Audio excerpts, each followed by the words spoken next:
welcome back to the Mixed Media Podcast. This is the gaming section, which we went through the music side of things and films, and so I'll be talking about a game called DERPY Conga. I found it on Reddit, so it's created by a company called Giant Door. As far as I know, this is their first game. I'm pretty sure it is. Started in 2019, so I assume they've been working on the game throughout, more or less, plus like other things like website work and whatever. It's only 4 people. There's a programmer, a game designer, and 2 artists. One of them's an environment artist, one of them's a character artist, which is super cool. That it's sort of hard to assemble a small team like that. It's usually like either you're alone or you're like relatively large. The middle ground is not very common. So let's watch this trailer.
The end, pretty much. Looks interesting. I'll be honest, I'm not sure from watching that I understood what exactly the game is about. Yeah, I understand. The trailer isn't the greatest. Yeah, the trailer could use a little work. You can always send me an email at irving@rl.co. Yeah. I've actually been doing a lot of research into video game advertising, stuff like that. And one of the worst things that indie game devs do is like making trailers, and they're always like, it's gonna be hard to sell a game like this because the first thing you want people to know is like what's interesting about your game. It's like if you can't even tell what's happening, what the mechanic is, then that's already an L. But let me explain. You play as a little creature thing. I don't know what you call them. There are also these other creature things that are around the map and whatnot. So if you go next to them, you'll extend your hand and you can join together, as you can see in the little image right there. And you can create long chains of creature things. All right. Oh, it just dawned on me. That's why it's called DERPY Conga, like a conga line. Wow. Okay. Well, yeah, that's what that is. And when you form a conga line, you have 2 states. So you have the line form, you also have a circle form, which you may have noticed in the trailer, where you can essentially form a little cylinder-y thing, which can help you do certain tasks. So it's pretty much a puzzle-y platformer sort of game, and the ability to go make a line is useful in certain circumstances. The ability to make a circle is useful in certain circumstances. So, for example, if you are able to form a line, right, and you imagine that someone were to sort of jump from one side of some thing to another side over some gap, right? If you're able to get at least one person's foot on the other side, you essentially can bring over the entire group of people without having to deal with doing it with every single individual person. You have certain things where you need to press a button or 2 buttons at the same time. And the only way to do that is to form a long enough conga line that can reach both the buttons at the same time. Stuff like that. The circle is useful for interacting with certain objects. So there's this thing that launches fruits, ? I don't know. Launches things out of trees, and you need to form a circle. I'm not going to get into it, but you need to form a circle in order to do that. And there's also catapult sort of thing. In order to get into it, you need to form a circle, right? And going through narrow gaps requires you to be a circle, because the way the line is set, it's always perpendicular to your camera. So if you're walking straight, you can have a really wide line unless you turn your camera 90 degrees. So yeah, the game I played was just a demo. Wow. It was just a demo. It's free on Steam currently in a demo form. And I'd say it sort of looks promising. So it's certainly well stylized. I think the artist did a pretty good job of keeping the whole thing pretty consistent. I did notice a slight disconnect between the environment and the player and the characters. I don't know if I'm imagining this, but to me it seemed like the characters, if you look at them up close, you may have not noticed from the trailer, that they're a little low poly relative to the environment around them. I don't think it's like a stylistic choice of like low poly. It's like this weird middle ground where everything's not entirely well rounded, but it's not like the low poly art style you're used to seeing in indie games. So I don't know what's up with that. I wonder if it has to do with just like different like means to create art that they went through, whatever. But yeah, that only really shows when you get close to the characters, which is not very often. I say the color choice is very good. The paths are like entirely like they're very contrasty from the rest of the world. Everything else is pretty dull. The rocks are just gray, right? Everything else where you need to go, the items that are important, they're all like nice and colorful, and your character is spelled well. Like having the only blue thing on the screen being your character is pretty useful. Or like the other characters that you need to find and stuff like that. The end goal is to go into the little like UFO spaceship that was pictured in the trailer. And although I noticed that's very, very dull, which surprised me considering everything else of interest is not dull, I think it works out anyways because it's sort of just like the only large like man-made object, right? It's going to draw your attention anyways, even if it's not colorful and stuff like that. As the music side of things, it's just fine. It's nothing crazy. It fits the vibe of the whole thing. It's like tropical and it's like derpy, but it's not like anything I jam out to. But it's also not like garbage. It's just like it does the job. All right. Nothing. Is really it the more to say music about from the that. trailer? Is that the music that's in the game? I didn't have my audio on, well, because I can't hear through the thing. But I didn't bother to turn on my computer, so I'm not sure. But yeah, I don't know. I assume it's like similar at least, right? If it's not the same. Yeah. So some problems were that there were essentially no settings. You're pretty much locked into some, like graphics quality and whatever. You can change the volume, whatever. I think there was like a bloom setting. I think there were two other things. I can't remember what they were, but nothing comprehensive. I don't think there were even control settings. You were stuck with that. There was this problem that I also had with the other game I reviewed. What's it called? The First Tree? Yeah, I think that's what it's called. Where I have an Xbox controller plugged into my computer at pretty much all times, and so the game thinks, oh, you must be wanting to use your Xbox controller. I don't for this game. I want to use my mouse and keyboard, and what happens is it shows you all the instructions using Xbox controller buttons, right? So it's like, oh, press A to do this, right? I'm like, okay, what's the keyboard button to do this? And there's no button mapping in the settings, so you can't even check yourself. The only way would be to like unplug my controller, which I didn't feel like doing, so I just ended up plugging my controller. I actually I was trying to stick through the whole keyboard thing, but it became a problem where I had my controller in my drawer plugged into my computer, and it activated the rumble motors on my controller, and it just sounded like my desk was dying from being like battered by the controller rumbling. So I had to take it out and just use it. This isn't a very common thing, by the way. It's very surprising that this happened to me 2 games in a row that I've reviewed. It's pretty normal for the games to detect what you're using, right? So maybe it'll say, oh, you have an Xbox controller plugged in, right? You must want to use that. But the moment you press a keyboard key, normally it'll just switch. It'll just know, oh, you want to use the keyboard now, and you can just switch back and forth as you want to. But not in this case. Let's see what else. Yes, scene composition thing. This is rock, right? There are multiple rocks that you need to destroy with the fruit things that you shoot at them, right? Like the first time you see one of them, or I think it was the first time. It's incredibly the rock just blends in with the rest of the background. It's like that same gray color because it's a rock, yes, but there's nothing that makes it very special. It's on a little pedestal, but I didn't realize that that's what it was at first. It's not very clear that that's what that's supposed to be. So yeah, I think there could be some work there to prevent me from just running around being like, what am I supposed to do? I'm not supposed to shoot this dull rock thing. So I think it's a very good foundation for a demo. It was incredibly easy. It didn't really, I called it a puzzle game, but it really didn't show off many puzzles. Really, it's like, they were very mild puzzles. It was more like, where am I supposed to go, rather than like, I understand where I'm supposed to go, but how am I supposed to get there? That's a lot more interesting of a problem, right? It's I think how well the game is going to do in the end is going to heavily depend on the competence of whoever's designing the levels. On their website, they don't have a level designer listed of the four of them. They have a game designer, which is not the same skill. So I'm just going to hope that whoever's managing that is going to do a good job there.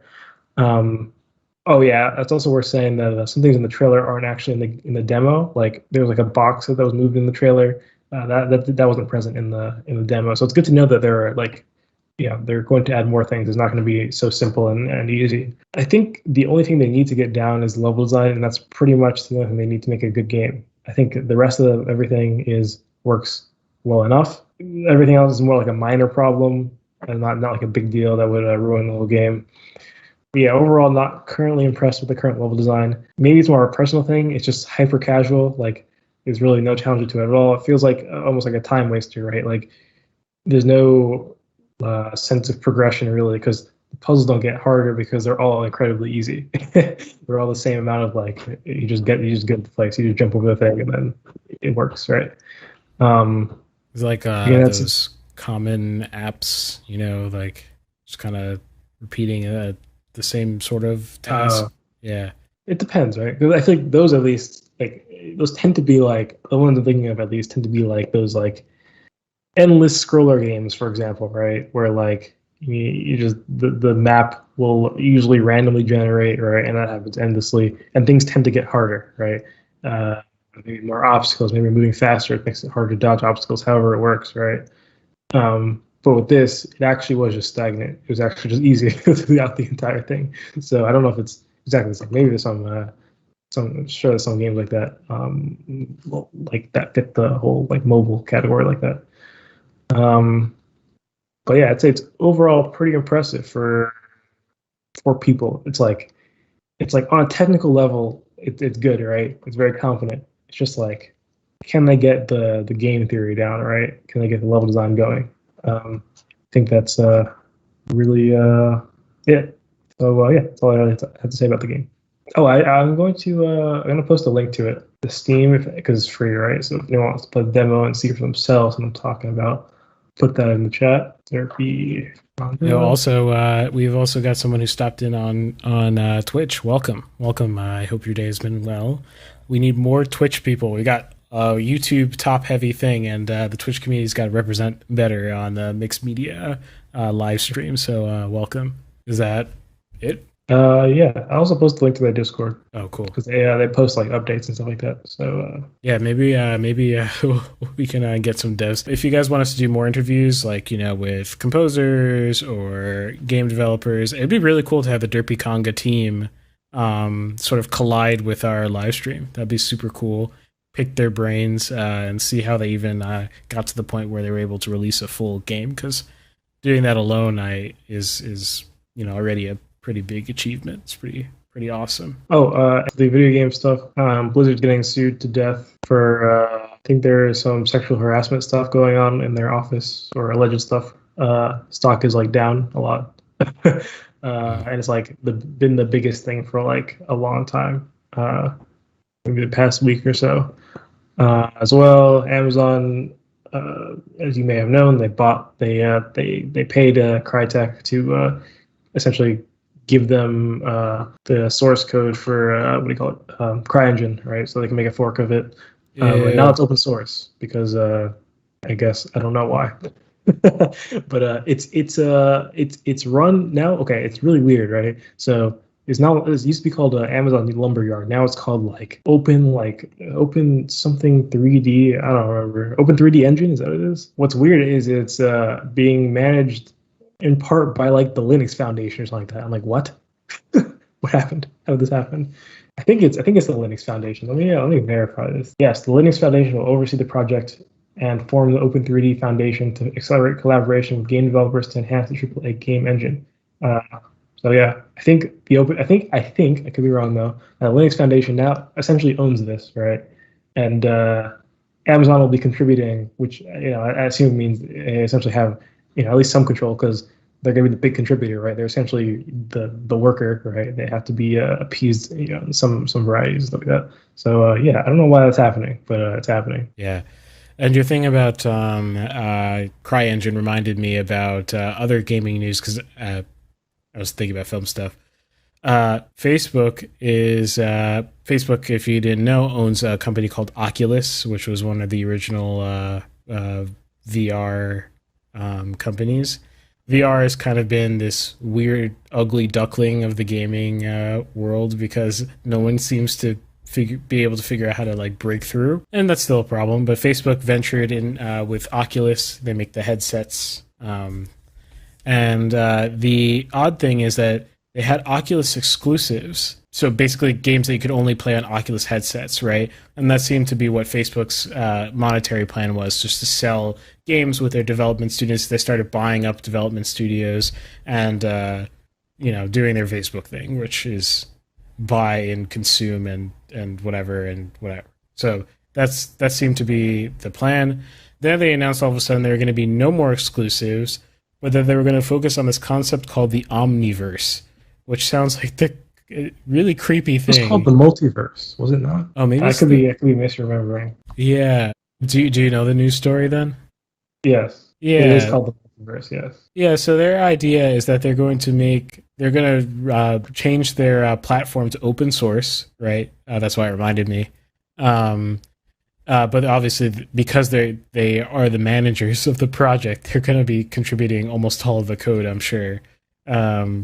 They made the project open source, and their idea is that they want all devices, not just Facebook devices, to be able to be connected simultaneously to this constant virtual world, essentially. So, like, no matter if I have an Oculus device or I have an HTC device or whatever other company's making a headset, they want everyone to be connected.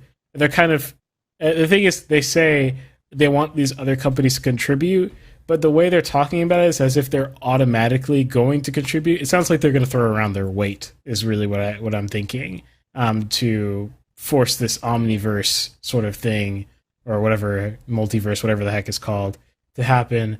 Sounds very Matrix-like. I kind of want to just poke it with a fire stick and run away. Can you imagine? A news source that says it's called Metaverse, so I don't know. Oh, yeah, I actually think that's right. It's the Metaverse, yeah. Okay. And so the universe on top of our reality, I guess, is the idea. And it really just sounds like they're just going to try to do what they do with social media, except even more immersive, where you are kind of hooked on the platform, you spend large amounts of your time on the platform, spend large amounts of time on the Metaverse, so they can extract information about you. With VR, there's a little bit more information, including your motor habits, which is kind of bizarre. With Oculus products, they're mobile, so you can be walking around anywhere or be anywhere with Oculus products, or your location. They already take this information. This is already known. They just rolled out like a month ago, maybe, their in-stream advertising program, meaning like if you're playing a game. If there's a billboard in the game, it will be dynamically changed to something that Facebook has procured, which is actually like I don't have necessarily, it's a novel concept. The problem is the larger concept that kind of inhabits of basically trying to take as much data from you as possible so that they can serve you ads in game now, which they're trying to make the norm. So it's kind of interesting. We'll see how it goes. We'll see if the Matrix is created. Yeah, we'll see. I actually forgot there's more news. There was the Apple, and Google and whatever versus Epic Games thing is still happening. And turns out that through some emails that Google had to fork over for the court stuff, turns out that Google was looking to buy Epic Games when they put Fortnite on their store. Which is interesting. Just yeah, that's just kind of weird, you know. Mhm. Interesting. So, is that it? Yeah, I guess so. Well, thank you so much for watching. If you've stuck around the stream for this long, you are the real one. Why not join us on Discord is my next question. Link is in the description. Pop It community. We're going to be chatting all week, amongst each other about stuff that's happening in film, media, gaming, music, literally anything. We'd like to have more people who have a little more diversity in the arts that they occupy. So if you're a painter, whatever, ballet dancer, right? Get in the Discord and speak about your art. We want to hear it and we want to share with each other. Last thing I'll say is if you like this podcast, if you enjoy the fact that we review other people's stuff and chat with them and whatever, leave us a comment to tell us what you like or don't like and hit the like or dislike button. If you really don't like it that much, at least hit the dislike button so that I can know, so we can know what we should do, that we should be doing better and striving for more. So with that said, I'll wish you guys a good week. Yeah, thanks for listening. Bye.